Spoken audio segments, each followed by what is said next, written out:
Ladies and gentlemen, my name is Jared Klein, and this is my speech for MBA 750.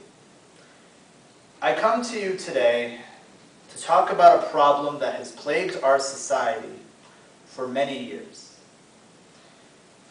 This problem, it doesn't just affect me, it doesn't affect you, but it also affects our children.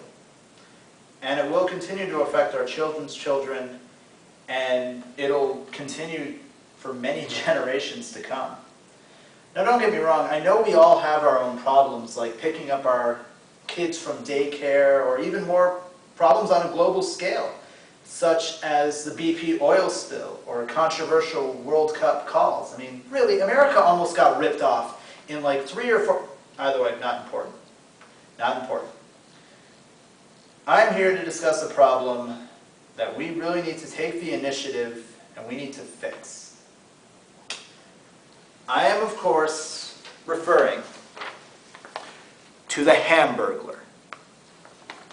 This monster has been stealing cheeseburgers for years, and it needs to be stopped.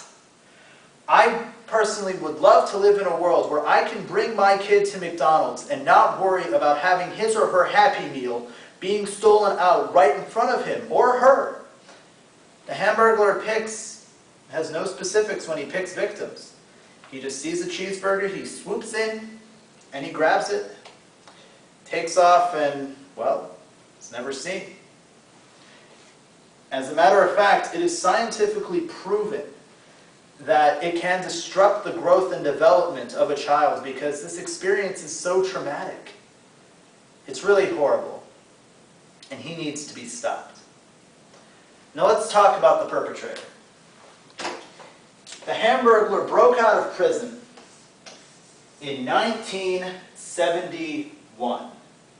He has been on the run for that long, and he still has not been brought to justice. And it's a mystery how he hasn't, because if you look at him, he's been wearing the same clothes that he wore when he broke out of prison.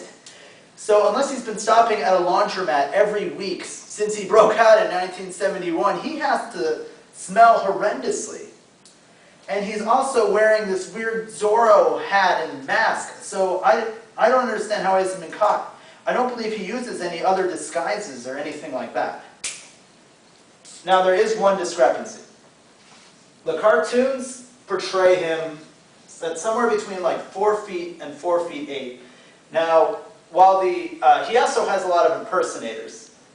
And don't be confused with him. They're not going to steal cheeseburgers, but there are a lot of impersonators like there are out there with a lot of criminals. They like to model their behaviors.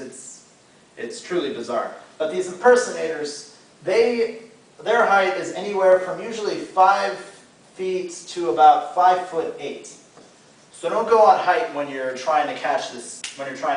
Guy, only by look. Now, it's really a big surprise that our current president, President Obama, has not taken up the initiative in order to bring him down. There has been one operation in the past that almost worked. I believe it was President Clinton who forged an initiative with Mayor McCheese in order to bring the Hamburglar down. It was known as Operation McFlurry. Now, they didn't use the armed forces or the Air Force or the Navy or anything like that, but a jolly constable named Officer Big Mac. They tailed the Hamburger and they chased him from state to state. They caught him in New York, they caught him in Washington, they caught him in California, but he just couldn't be stopped. Sadly, Officer Big Mac did not make it back. And the operation was canceled by the Bush administration for reasons unknown. Now, by no means have we not made any strides. Originally, the Hamburglar had a sidekick known as the Evil Grimace. Now, the Grimace, he had 4 arms, he was big and he was purple. And he was evil. He would steal cups, he would steal French fries. He was not a good guy, but we managed to reform him in conjunction with Ronald McDonald. He did a good job. Now, the methods he used, we don't actually know, but amputation probably had to be involved, since the Grimace, originally he had 4 arms, but now he's down to 2. Either way it worked, because he's now Ronald McDonald's happy and lovable friend. So we are making strides, but we need to do better. So now I ask you to join with me in asking our politicians, our police force, in order to help bring this man, this horrible, horrible man, to justice. Thank you, and God bless America.